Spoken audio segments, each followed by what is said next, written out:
देखो simple pendulum,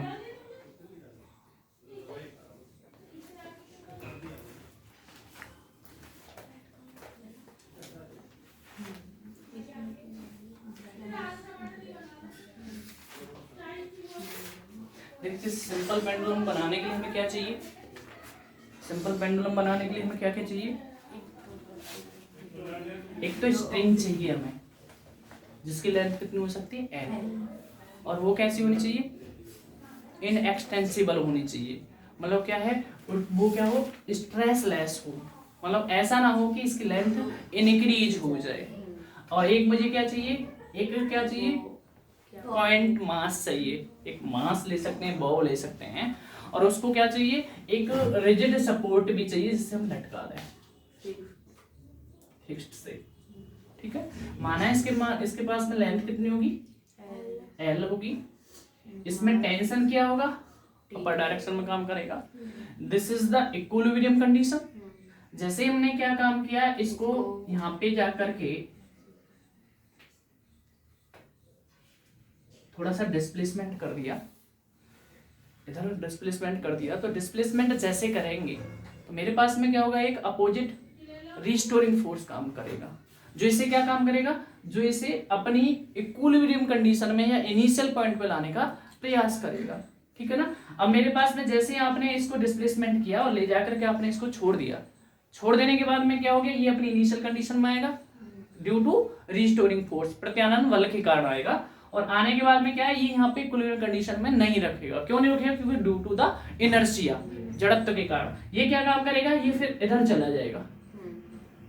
मान लेते हैं ये पॉइंट से स्टार्ट किया, ये बी पॉइंट हो गया, ये मेरे पास में सी पॉइंट हो गया, फिर अगेन क्या हो गया, फिर अगेन यहाँ पे आएगा अपनी मीन पोजीशन में, और उसके बाद में फिर क्या होगा, फिर अगेन क्या होगा, अगेन डिस्प्लेसमेंट हो जाएगा। तो ये जो मोशन है उसी को हम बोलते हैं क्या, एसएचएम मोशन कर रहा है, सिंपल हार्मोनिक मोशंस कर रहा है। ठीक है, अब मेरे पास में क्या है, इसका मास देखेंगे तो क्या होगा, mg नीचे की तरफ काम कर रहा होगा। ठीक है ना। यदि मैं इसको देखो ऐसे पर सीधा इन लेंथ को बढ़ा दूं तो देखेंगे जो मास है वो क्या बना रहा होगा, थीटा एंगल बना रहा होगा। यहाँ से भाई मेरे पास में कोई चीज है, आपने ऐसे पकड़ के इसको डिस्प्लेसमेंट किया तो मास तो बिल्कुल ग्रेविटी के अंदर ही काम करेगा नीचे की तरफ, लेकिन मैं इस लेंथ को आगे की तरफ बढ़ा दूं, क्योंकि यदि एल है तो ये भी तो एल रहेगी, यहाँ से यहाँ तक ये भी तो एल ही रहेगी। अब मेरे पास में क्या होगा, इसको मास को दो कंपोनेंट में डिवाइड कर सकता हूँ, एक क्षैतिज घटक और एक ऊर्ध्वाधर घटक। तो क्षैतिज घटक कौन सा होगा, जहां से आपने एंगल बनाया है, तो ये क्या हो जाएगा, mg cos थीटा। ये कितना हो जाएगा मेरे पास में, mg sin थीटा। और जो आप ये बात कर रहे थे, जो अभी प्रत्यानयन बल जो रिस्टोरिंग फोर्स से अपनी इक्विलिब्रियम कंडीशन में काम कर रहा, लाने का प्रयास कर रहा था, वो कौन सा फोर्स काम कर रहा था, mg sin थीटा काम कर रहा था। वो भी क्या था, आपके डिस्प्लेसमेंट के अपोजिट डायरेक्शन में, क्योंकि आपने डिस्प्लेसमेंट किया अलोंग दी इधर, आपने क्या किया, जो रिस्टोरिंग फोर्स इसके अपोजिट डायरेक्शन में लग रहा है, तो इसलिए क्या हो जाएगा मेरे पास में, नेगेटिव हो जाएगा। जो आपने अभी पढ़ा थ्योरी में वही आपको लिखना। ये भी क्या होगा, एंगल थीटा होगा। ठीक है, लिखो।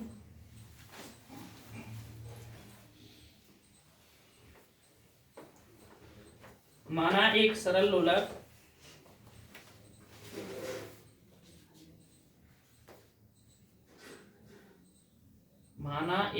लोलक में एक भारी बिंदु द्रव्यमान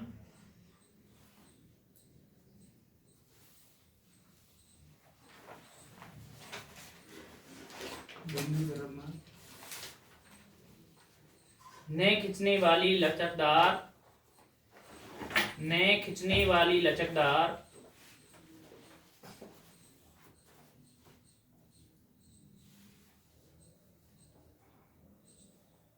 डोरी के दृढ़ आधार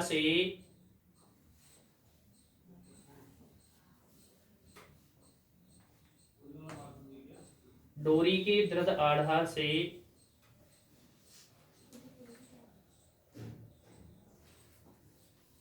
बंधा है। माना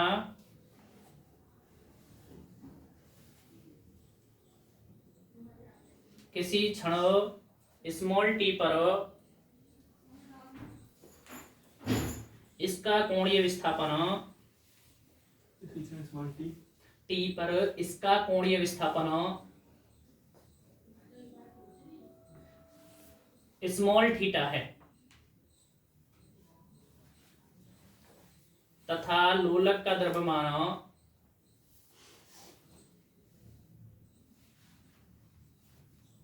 स्मॉल एम है।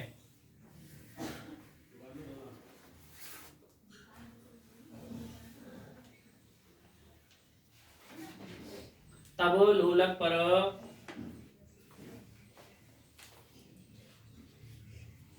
ऊर्ध्वाधर नीचे की ओर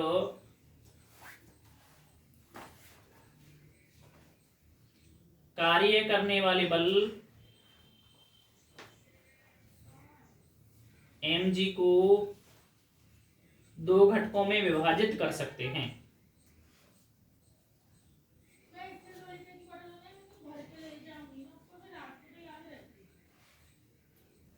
देखेंगे a simple pendulum consist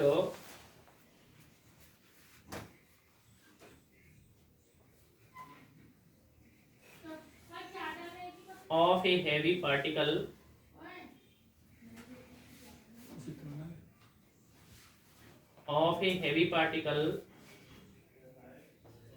suspended yn हाँ जी suspended yn extensible weightless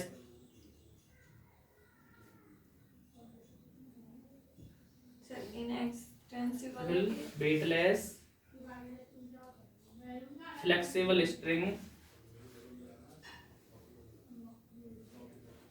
from a rigid support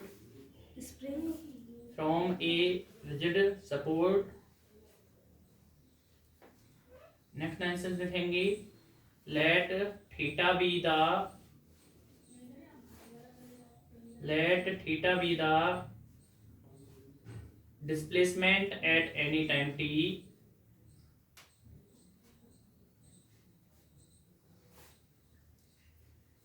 at point P. Please stop.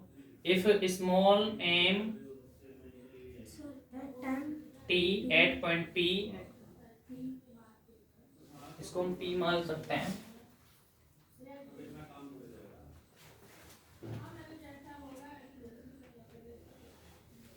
If small m is the mass of ball BWV, then force acting on the ball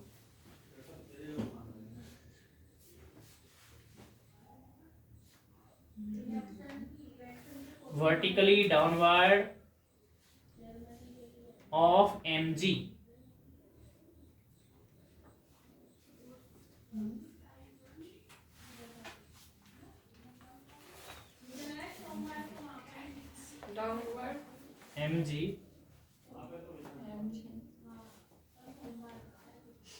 then the horizontal component along the string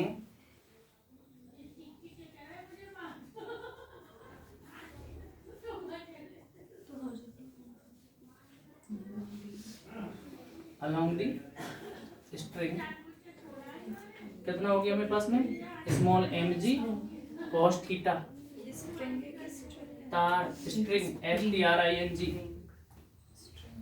तार के नुदिश क्षैतिज घटक ST क्या हो गया मेरे पास में mg cos थीटा। ठीक है, अब मेरे पास में क्या हो जाएगा द वर्टिकल कंपोनेंट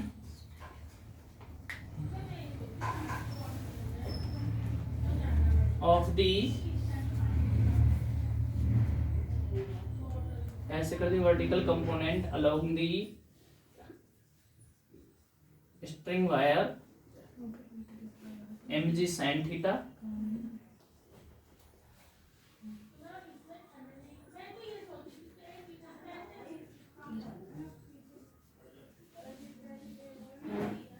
आर के अनुदिश ऊर्ध्वाधर घटक।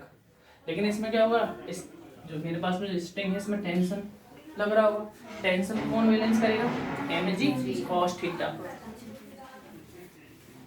Tension in the wire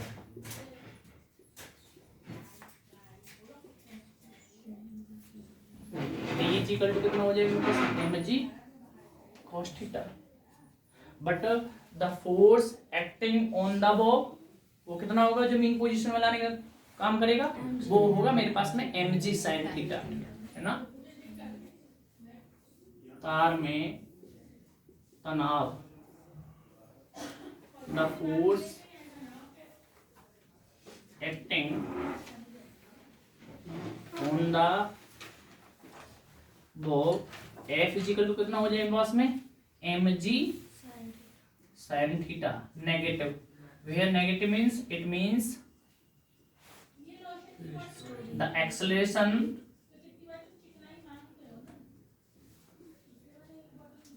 of the bob towards the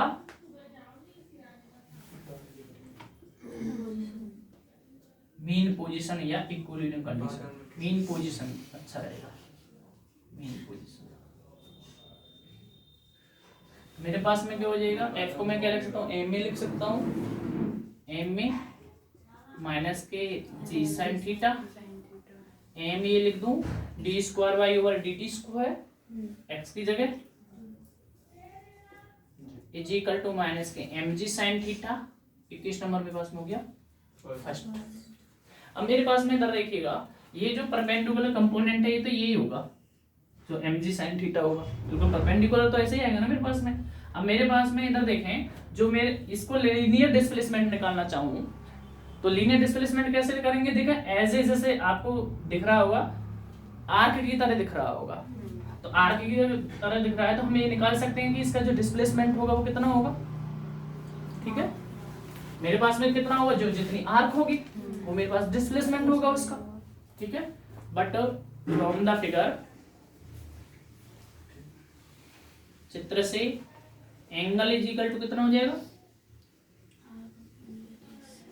arc upon radius चाप बटे त्रिज्या। और मुझे क्या चाहिए, आर्क चाहिए। आर्क कितना है मेरे पास में एपी, और मेरे पास में क्या हो गया, रेडियस कितना हो गया एल, और एंगल कितना हो गया मेरे पास थीटा, और एपी को मैं मान लेता हूँ कितना बाई। मेरे पास में डिस्प्लेसमेंट हो रहा है कितना हो रहा है, वाई हो रहा है, तो y इज इक्वल टू कितना हो गया एल थीटा। अब मैं क्या करूं, इसका डिफरेंशिएशन कर दूं किसके रेस्पेक्ट में, t के रेस्पेक्ट में। ठीक है ना, करो इतना पहले। तो उसको ऊपर d, अब देखो मैं क्या करूं, इसको डिफरेंशिएशन कर दूं t के रेस्पेक्ट में, तो dy ओवर dt लिख सकते हो, differentiating with respect to t, dy over dt, तो l क्या हो जाएगा d थीटा ओवर dt हो जाएगा। अब मैं इसको ये भी कर दूं, अगेन क्या करूं, dy ओवर dt, इसको क्या लिख सकता हूं, d square y over dt square is equal to क्या हो गया l d theta over d square theta over dt square. 21 number है मेरे पास सेकंड। देखिएगा, अब मैं इक्वेशन फर्स्ट से बात करूं, यदि मेरे पास में क्या हो, जो एंगुलर डिस्प्लेसमेंट है बहुत कम हो, या मैं कहूं ऑसिलेशंस मेरे पास में क्या हो बहुत कम हो, यदि ऑसिलेशन की बहुत कम की बात कर रहे हैं तो इसका मतलब क्या है, एंगुलर डिस्प्लेसमेंट भी क्या हो बहुत कम हो। तो मेरे पास में क्या है, if now from equation first, if the angular displacement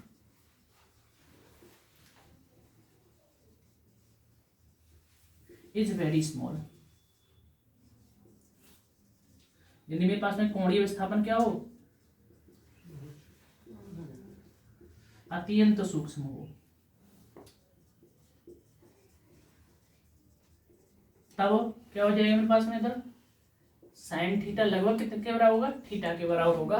देखो ये लिखना नहीं है, आया कहां से, अब ऐसा बोल देते हैं कि ये साइन थीटा बराबर थीटा के लिए मान लीजिए, जैसे आप रिफ्लेक्शन में पढ़ के आए होगे, लाइट में पढ़ के आए होगे स्नेल्स लॉ में, तो अब कहते थे जब मेरे पास में इंसिडेंट एंगल क्या हो बहुत छोटा हो तो साइन इजिकल टू लगभग क्या कर देते आई के बराबर कर देते। तो आता कैसे कैसे मान लिया हम लोगों ने थीटा के बराबर।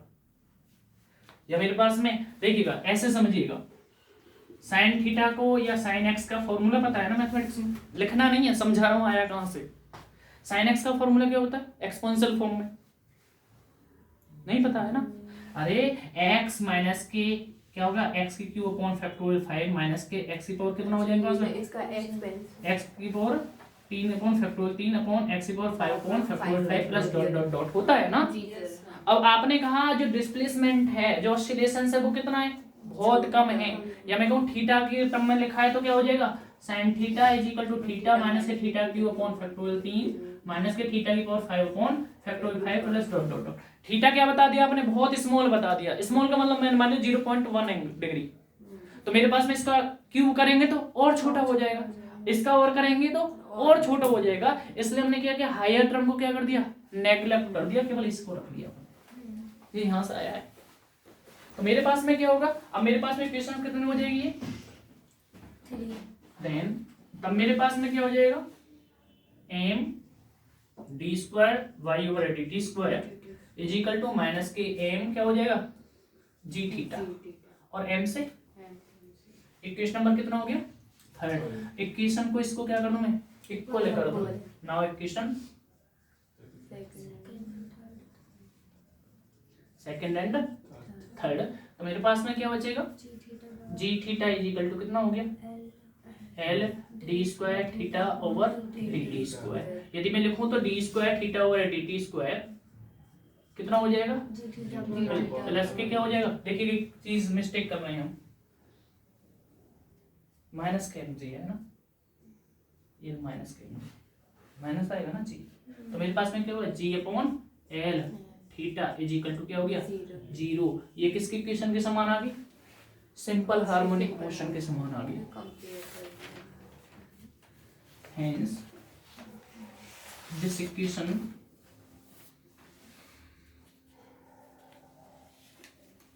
represent simple harmonic motion SHM। तो मैं क्या लिखूँ d square theta over d t square लिख सकता हूँ plus omega square theta is equal to 0 कर सकता हूँ। अब मेरे पास में क्या होगा ओमेगा इज इक्वल टू कितना आ जाएगा फिर जी अपॉन ओमेगा स्क्वायर का G upon L, there implies omega is equal to कितना आ जाएगा अंडर रूट जी अपॉन एल। यदि मुझे ओमेगा निकालना है तो क्या हो गया 2 पाई बाई ओमेगा, तो 2 पाई बाई अंडर रूट क्या होता है एल अपॉन जी होता है, टाइम पीरियड यही तो होता है सिंपल पेंडुलम का। सर ये omega is equal to under root ji upon l है कि सर जी अपॉन ये यहाँ पे ऐसे लिखना है omega is equal to space नहीं है ना इसलिए बराबर लगाना है।